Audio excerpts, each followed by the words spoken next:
سورة الانبیاء آیت نمبر 8 اعوذ باللہ من الشیطان الرجیم بسم اللہ الرحمن الرحیم۔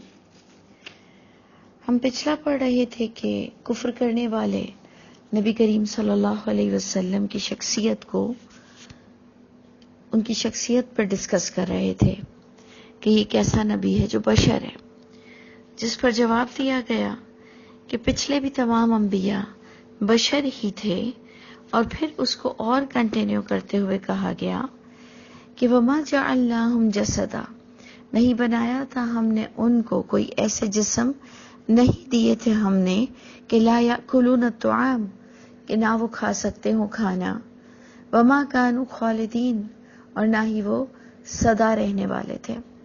دیکھیں یہ دونوں صفت اللہ تعالیٰ کے لیے جب آتی ہے، کھانا کھانے کی اور سدا رہنے کی، تو آپ دیکھیں کہ بالکل برعکس ہے، اپوزٹ ہے نبیوں سے، کہ نبی کھانا کھاتے ہیں اور اللہ تعالیٰ کو کھانا کھانے کی کوئی حاجت نہیں ہے، اور نبی سدا نہیں رہیں گے اور اللہ تعالیٰ حی و قیوم ہے، اول آخر ہے۔ تو آپ فرق دیکھیں کہ بے شک وہ بشر ہی تھے، جو لوگوں نے انہیں دیکھا اور انہیں بشر مانا، بشر سمجھا، اور جو اعتراض اٹھا رہے تھے، اور جبکہ اللہ تعالیٰ فرما رہے ہیں کہ تم جو اعتراض اٹھا رہے ہو، تمہارے نبی بھی تو بشر ہی تھے، کیا وہ کھانا نہیں کھاتے تھے؟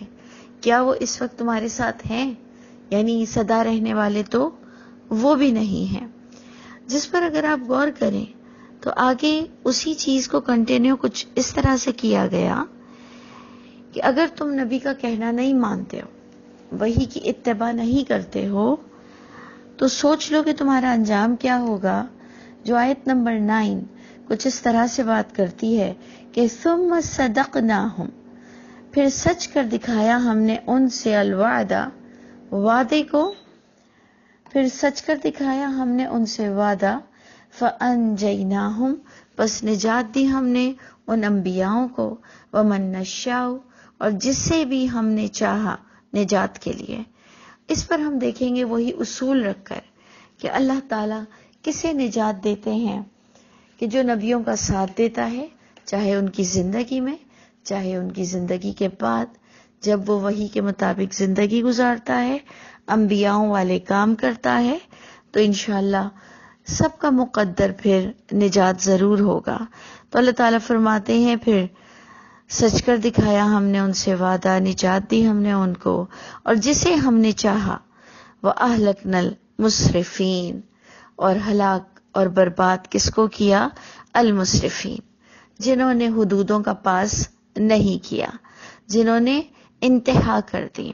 اسراف، جو کہ ہمارے اردو میں بھی کہا جاتا ہے کہ بہت زیادہ خرچ کرنا، جبکہ اس کا ایکچول معنی ہے کسی بھی لیول کو کراس کرنا جو کہ اللہ تعالیٰ کا دیا ہوا ہو، ہنسنے میں، مذاق اڑانے میں، بات کرنے میں، جھوٹ بولنے میں، اور فضول خرچ کرنے میں بھی۔ اور اگر اس کانٹیکس کو آپ دیکھیں تو باقاعدہ مل رہا ہے کہ اپنے انبیاؤں پر، کیونکہ ہم سورہ انبیاء پڑھ رہے ہیں، اپنے انبیاؤں پر جھوٹ مت بولا کرو، اور اللہ کی کتاب کے مطابق اپنی زندگی گزارو۔ اب جناب آپ دیکھیں وہی کتاب کی بات آ گئی آیت نمبر 10 میں، لَقَدْ أَنزَلْنَا إِلَيْكُمْ كِتَابًا، البتہ یقیناً نازل کیا ہے ہم نے تمہاری طرف کتاب، فِيهِ ذِكْرُكُمْ، اس کتاب میں تمہارا ہی تو ذکر ہے۔ اب اگر آپ کہیں کہ جی میرا ذکر ہے تو میرا نام، میری شخصیت کیوں نہیں لکھی ہوئی، تو اللہ فرماتے ہیں اِنَّ فِي ذَلِكَ لَآيَاتٍ لِأُولِي الْأَلْبَابِ، اس کتاب میں عقل والوں کے لیے باتیں ہیں کہ اس میں تم انسانوں کا ذکر موجود ہے، تمہارا پرپز آف لیونگ بتایا جا رہا ہے، تمہیں کس لیے پیدا کیا گیا، وہ ابھی آپ آگے بھی پڑھیں گے کہ یہ انسان کو کیوں تخلیق کیا گیا، کیا مقصد تھا اس دنیا کو بنانے کا، اس میں تمہارا ہی تو ذکر موجود ہے کہ تمہارے لیے کتنے کام اپلیکیبل ہے، تمہیں کتنا حکم دیا جانا تھا، تمہیں کس مقصد سے پیدا کیا گیا تھا۔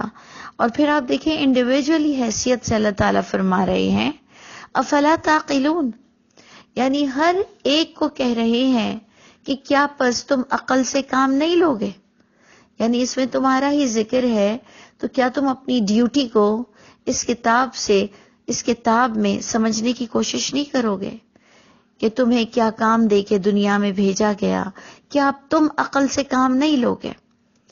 اور اگر آپ غور کریں تو سورہ ملک جو کہ بہت پڑھی جاتی ہے، اس میں باقاعدہ کہا جاتا ہے کہ جہنمی افسوس کریں گے کہ لو کننا نسمع او نعقل ما کننا فی اصحاب السعیر۔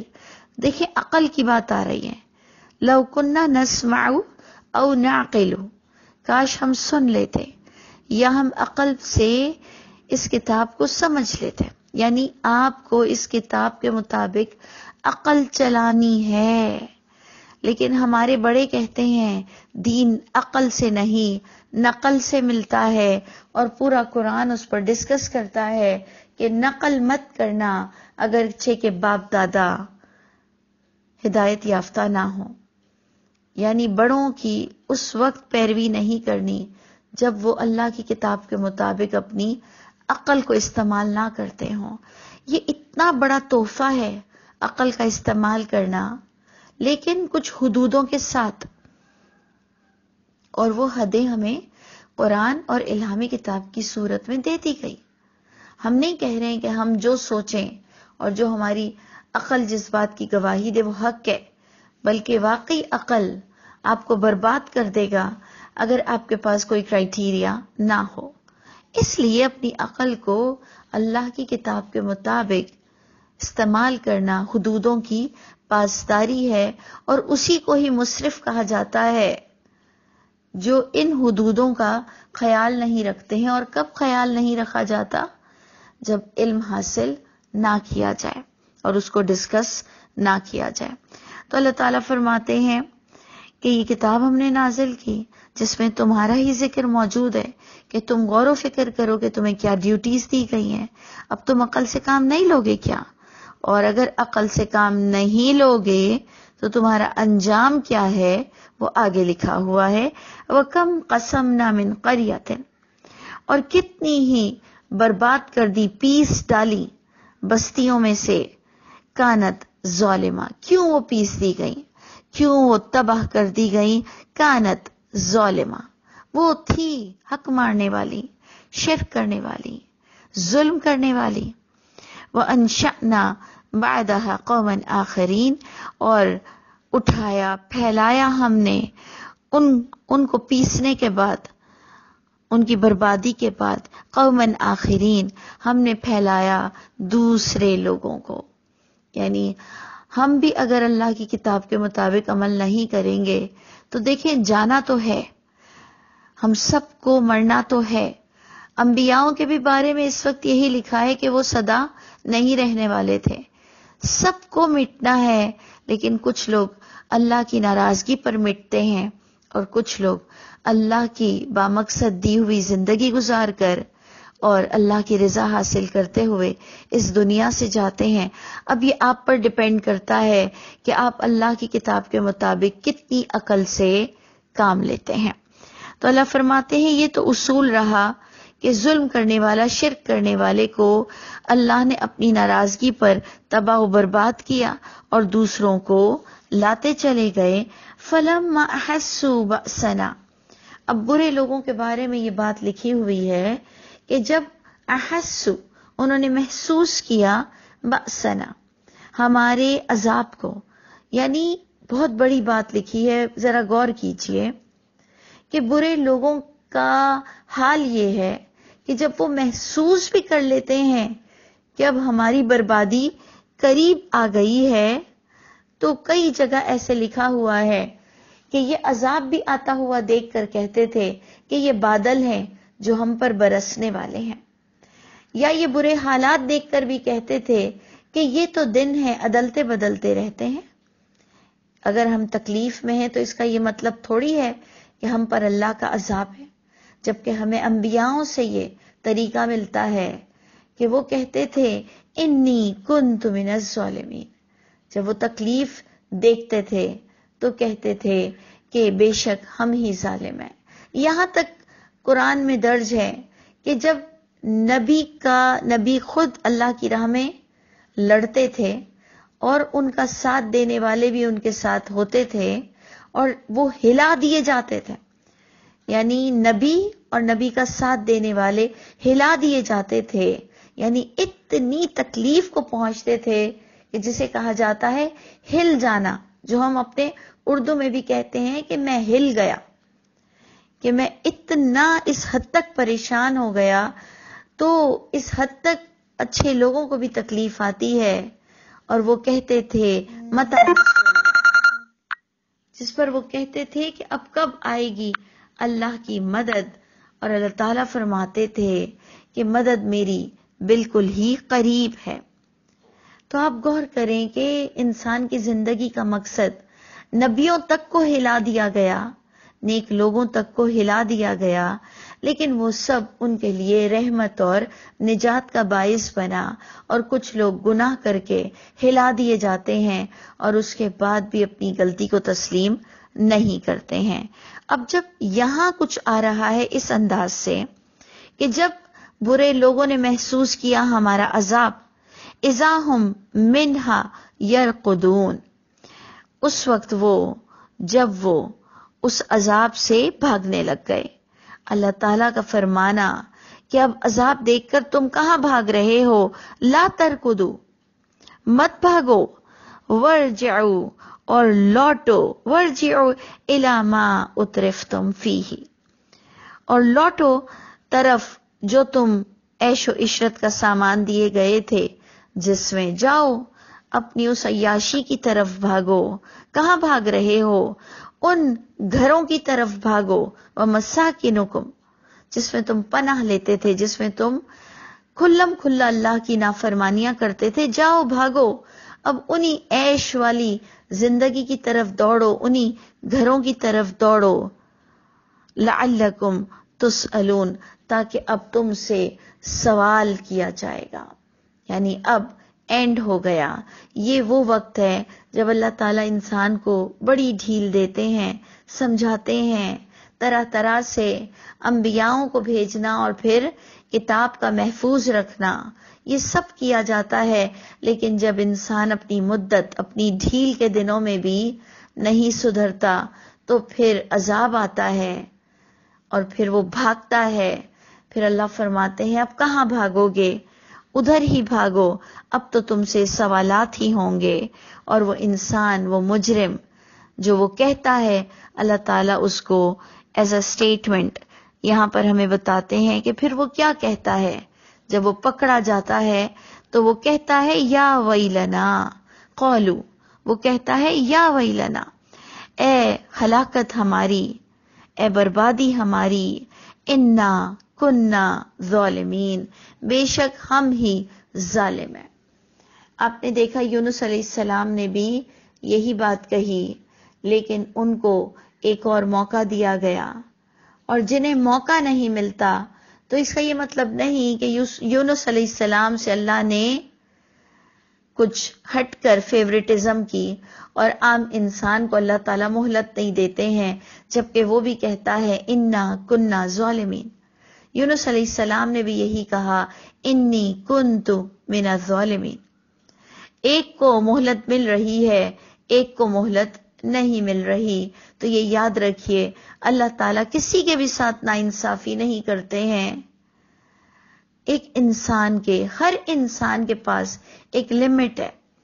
اللہ تعالیٰ مجھ کو اور آپ کو اسی ڈھیل کے دنوں میں سدھرنے والا بنا دے، اور اللہ تعالیٰ ہم سب کو اپنی طرف رجوع کرنے والا بنا دے، نہ کہ وہ وقت آخر ہو جب ہم کہیں کہ ہم ظالم ہیں. آپ دیکھیں کہ آئی سی یو میں یا جس کا بھی آخری وقت آتا ہے، وہ پھر اس وقت دل بڑا کر لوگوں سے کہتا ہے مجھے معاف کر دو.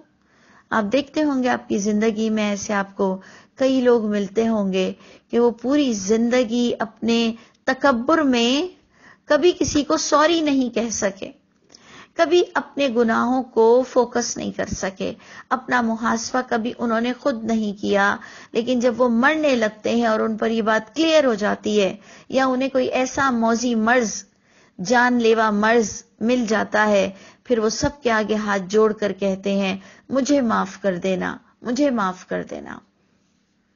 اللہ تعالی ہمیں پہلے سے ہی یہ توفیق عطا فرمائے کہ ہم اپنی غلطی کو خود دیکھ لیں اور ہم اپنے اللہ سے معافی مانگ کر نیک روش اختیار کر لیں کہ ہمیں لوگوں سے معافی نہ مانگنا پڑے۔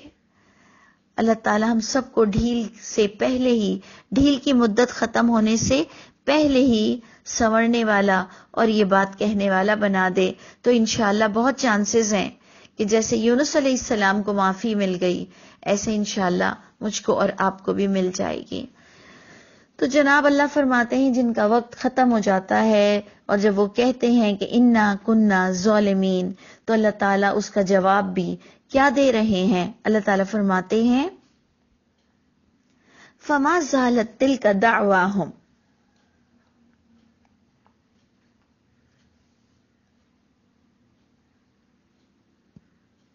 فما زالت تلک دعواہم، پھر نہیں رہی ان کی یہ پکار، حتی، یہاں تک کہ وہ پکارتے ہی رہے کہ جعلناہم حسیدا، ہم نے ان کو کٹی ہوئی کھیتی کر دیا، یعنی وہ مرتے ہوئے تک کہتے لگے انا کننا ظالمین، انا کننا ظالمین، لیکن وقت ختم ہو چکا تھا۔ یہی چیز آپ سورہ ملک میں دیکھیں گے کہ فاعترفوا بذنبہم، وہ اعتراف کریں گے اپنے گناہوں کا، فسحقا لاصحاب السعیر، لیکن پھر پھٹکار ہی پھٹکار ہے جلنے والوں کے لیے۔ یعنی ایک مرنے کے بعد ہماری توبہ قبول نہیں ہوگی، اور ایک پکڑ کے بعد اللہ جب ہمیں اریسٹ کر لیتے ہیں اس کے بعد یہ پکار کام نہیں آتی ہے۔ تو اللہ تعالیٰ مجھ کو اور آپ کو تندرستی کے دنوں میں ہی رجوع کرنے والا بنا دے۔ دیکھیں بڑی خوبصورت ورڈز ہیں کہ پس نہیں رہی ان کی پکار، یہاں تک کہ وہ پکارتے ہی رہے، ہم نے بنا دیا ان کو کٹی ہوئی کھیتی اور خامدین، بجھی ہوئی آگ، یعنی ان کا اینڈ ہو گیا اور اللہ نے ان کو مٹا کے رکھ دیا۔ اور اب آپ دیکھیں بڑی گہری بات آ رہی ہے کہ وما خلقنا السماء والارض، یعنی ہم جو سوچتے ہیں کہ اللہ آپ نے یہ زمین اور آسمان کیوں بنائی، اللہ تعالیٰ آپ نے ہمیں اس آزمائش میں کیوں ڈال دیا، اس کا جواب آ رہا ہے، جو کہ اس کا بھی جواب سورہ ملک میں آتا ہے۔ آپ دیکھیں کتنی باتیں اس سورہ انبیاء کی سورہ ملک میں ٹیلی ہو رہی ہیں، کہ سورہ ملک میں بھی آتا ہے کہ ہم نے تمہیں جو پیدا کیا، ہم نے جو تم کو زندگی دی، زندگی اور موت دی، الذی خلق الموت والحیات لیبلوکم ایکم احسن عملا، تاکہ ہم نے تمہیں امتحان میں ڈالنا تھا، ٹیسٹ کرنا تھا کہ ایکم احسن عملا، تم میں سے کون بہترین ہے عمل کے اعتبار سے، کون ڈرتا ہے بن دیکھے۔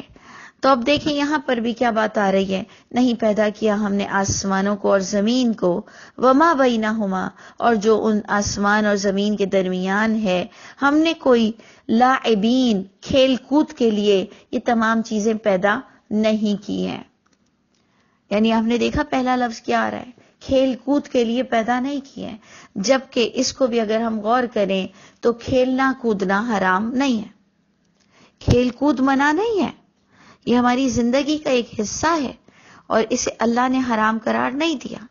لیکن مقصد حیات صرف کھیل کود نہیں ہونا چاہیے، یہ کچھ وقت کے لیے تو صحیح ہے، لیکن غافل لوگوں کے لیے بھی یہی کہا جاتا ہے کہ جو اللہ کی دی ہوئی زندگی کا مقصد نہیں جانتے۔ اور آپ دیکھیں گے کہ یہ سورہ انبیاء ہے کہ انبیاء با مقصد زندگی گزار کر جاتے ہیں، اور وہ ہمارے لیے رول ماڈل ہے، اور وہ بھی ایک انسان ہے جو کہ آپ نے دیکھا بشر بھی ہیں، کھانا بھی کھاتے ہیں، سدا رہنے والے بھی نہیں ہیں، مفطر بھی نہیں ہیں، تو انہوں نے بامقصد زندگی گزاری، تو اے لوگوں تم کیوں نہیں گزار سکتے؟ اور اب تم سنو کہ تمہارے پیدا کرنے کا اور آسمان زمین کے پیدا کرنے کا مقصد کیا تھا کہ نہیں پیدا کیا ہم نے آسمانوں کو اور زمین کو اور جو ان دونوں کے درمیان ہے کھیل کود کے طور پر فقط پیدا نہیں کیا. لو اردنا اگر ہم ارادہ کرتے ان نتخذ لہوا یہ کہ ہمیں بنانا ہی ہوتا کوئی کھیل تماشا لاتخذناہ من لدنا البتہ ہم بنا لیتے اس کو ہمارے ہی پاس سے. ہم تمہیں انوالو کیوں کرتے؟ لاتخذناہ البتہ ہم بنا لیتے اس کو اگر ہمیں کچھ کھیل کود ہی بنانا ہوتا من لدنا ہمارے پاس سے ہم کچھ بھی کھیل کود انٹرٹینمنٹ بنا لیتے. ہم تمہیں کیوں انوالو کرتے؟ ہم تمہیں کیوں پیدا کرتے ماں کے پیٹوں سے؟ ہم تمہیں پھر ایک ایج کے بعد کیوں کہتے کہ الہامی کتاب کو فوکس کرو؟ ہم تمہیں انبیاؤں کو ایز اے رول ماڈل کیوں دکھاتے؟ ہم اس کتاب کی حفاظت کیوں کرتے؟ ہم تمام پروویژن تمہارے لیے اس دنیا میں کیوں رکھتے؟ سوچو تو صحیح کہ تمہاری اصل زندگی جنت ہے، تمہارا اصل مقام جنت ہے. اور میں بڑی ذمہ داری کے ساتھ یہ بات کہہ سکتی ہوں کہ اللہ نے سب کی قسمت میں جنت ضرور لکھی ہے. یہ الگ بات ہے کہ وہ اپنی حرکتوں سے اس قسمت کو خراب کرتا ہے، نہیں تو اصل مقام تو جنت ہی ہے. آپ دیکھیں کہ سورہ مومنون اس میں لکھا ہے کہ ہم نے وارث بنایا ہے جنت الفردوس کا نیک لوگوں کو. وارث انسان کب بنتا ہے؟ جب وہ چیز اس کی اپنی ہو.